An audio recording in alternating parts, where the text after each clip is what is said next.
आम्ही रस्त्यावरची उपरी तर आम्ही सगळे आतमध्ये जाणार. काय तोडफोड नाही करणार. तो अधिकारी खाली बोलला, लॉबीमध्ये चर्चा करायला. आणि आमच्या हक्काचं नाही कुणाच्या बापाचं, आणि आमच्या हक्काचं नाही कुणाच्या बापाचं, आणि आमच्या हक्काचं नाही कुणाच्या बापाचं. आम्ही लोकशाही मार्गाने आलोय. सिडकोच्या अधिकाऱ्यांची दंडलशाही आम्ही खपून देणार नाही. आणि हे नेहमीच आहे. पोलिसांना पुढं करायचं आणि आंदोलन दाबायची ही यांची घाणेरडी पद्धत आहे. पण ते अधिकारी इथं लॉबीमध्ये बोलवा, आपण इथे चर्चा करू, नाही तर आम्ही सगळे वरती जाणार. तुम्हाला काय गुन्हे दाखल करायचे ते करा. महाराष्ट्र आम्ही महाराष्ट्र नवनिर्माण सेनेचे कार्यकर्ते गुन्ह्याला घाबरत नाही, पण सिडको जर आपल्याला पुढे करून अशा पद्धतीने दडपशाही करायचं ते चुकीचं आहे. नमस्कार, मुंबई आउटलुकमध्ये आपले स्वागत आहे. खारघर परिसरातील अनेक सेक्टर्स, सोसायट्या आणि नागरिकांना गेल्या काही दिवसांपासून तीव्र पाणी टंचाईचा सामना करावा लागत आहे.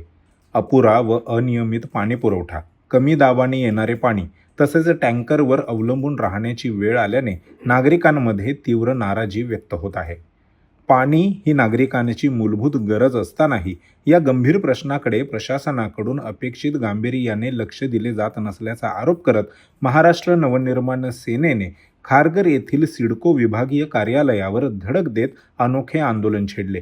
प्रशासनाचे लक्ष वेधण्यासाठी मनसे कार्यकर्त्यांनी नग्न आंदोलन करत पाणी टंचाईच्या प्रश्नावर तीव्र संताप व्यक्त केला. दरम्यान आंदोलनाच्या पार्श्वभूमीवर सिडको विभागीय कार्यालय परिसरात मोठ्या प्रमाणात पोलीस बंदोबस्त तैनात करण्यात आला होता. अनेक सुरक्षा रक्षक आणि पोलीस कर्मचारी घटनास्थळी उपस्थित होते. कोणताही अनुचित प्रकार घडू नये यासाठी प्रशासनाने विशेष खबरदारी घेतली होती. पाणी टंचाईचा प्रश्न तातडीने मार्गी लावावा, अन्यथा आगामी काळात अधिक तीव्र आंदोलन छेडण्यात येईल असा इशारा मनसेच्या पदाधिकाऱ्यांनी यावेळी दिला. खारघरमधील नागरिकांनीही या आंदोलनाला पाठिंबा दर्शवत प्रशासनाने त्वरित ठोस उपाययोजना कराव्यात अशी मागणी केली आहे. मागणी खूप सिंपल आहे. आम्हाला पुरेसं पाणी पाहिजे, खारघरकरांना पुरेसं पाणी पाहिजे. फक्त आम्ही लास्ट 3 महिने झाले पत्रव्यवहार करतो. त्या पत्रव्यवहारामध्ये दोन दिवस पाणी सोडलं जातं, आम्ही फॉलोअप घेतो. त्याच्यानंतर तीच परिस्थिती आहे. सेम ही लोक पाणी सोडत नाहीत. मग जे पाणी सर्वसामान्यांचं आहे ते बिल्डर लॉबीला देणार. अनेक प्रकल्प इथे उभे राहतात, त्यांना कधीच पाणी कमी नाही पडत. आणि मी माझ्या माहितीमध्ये असं कळलं, मला काही लोकांनी फोन करून सांगितलं, म्हणलं दादा जे सिडको प्रशासनाने जे बिल्डिंग बांधलेल्या आहेत नेमका तिथे जास्ती पाणी प्रॉब्लेम आहे. आणि जे जुन्या बिल्डिंग आहे तिथे पण खूप मोठा प्रॉब्लेम आहे. 2 दिवस 3 दिवस सोडून आणि गढूळ पाणी आल्यानंतर तिथे पण लक्ष दिलं जात नाहीये की बाबा इथे गढूळ पाणी येतंय आणि ह्या पाण्याचं फिल्टर होतंय की नाही हे देखील चेक करता येत नाही. तर आमची मागणी हीच आहे की खारघर वासियांना आम्हाला पाणी प्यायला स्वच्छ आणि चांगलं पाणी पाहिजे आणि ते पण नियमित पाहिजे. जर नाही दिलं गेलं तर आम्ही येणाऱ्या टायमामध्ये हे जे आंदोलन तुम्हाला दिसतं 400 लोकांचं 500 लोकांचं, हे 4000 ते 5000 लोक येतील आणि सिडकोला त्या टायमाला धडक देतील आणि ते आम्ही ठिय्या आंदोलन करू. त्या टायमाला आज पाणी न होता काही लोकांचा हा प्रयत्न होता. आमच्याकडे मेसेज आले, स्क्रीनशॉट्स आहेत की त्यांचा हा प्रयत्न होता की इथे गर्दी झाली नाही पाहिजे म्हणून. आणि आम्हाला काही भगिनींचे पण मेसेज आले की दादा पाणी आता आज सुटलं आलंय तर आम्ही काय करू, मोर्चाला येऊ की नको, आमच्या घरात तर काहीच पाणी, जर मी मोर्चाला आले तर पाणी भेटणार नाही मला काही. तर मी म्हणलो की ताई तुम्ही पाणी भरून घ्या, आम्हाला काहीच प्रॉब्लेम नाही. तरीही या एवढ्या मोठ्या संख्येने लोक आलेले आहेत, उतरलेले आहेत.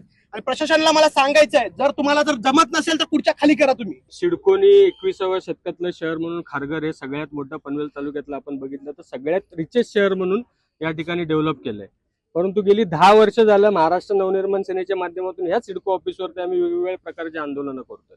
मला एक गोष्ट अजूनपर्यंत समजलेली नाहीये की एप्रिल आणि मे मध्ये पाणी टंचाई येते परंतु टँकरवाल्यांना पाणी भेटतं. याचाच अर्थ स्पष्ट होतो की सिडको अधिकाऱ्याचे आणि टँकर लॉबीचे साठे लोटे आहेत.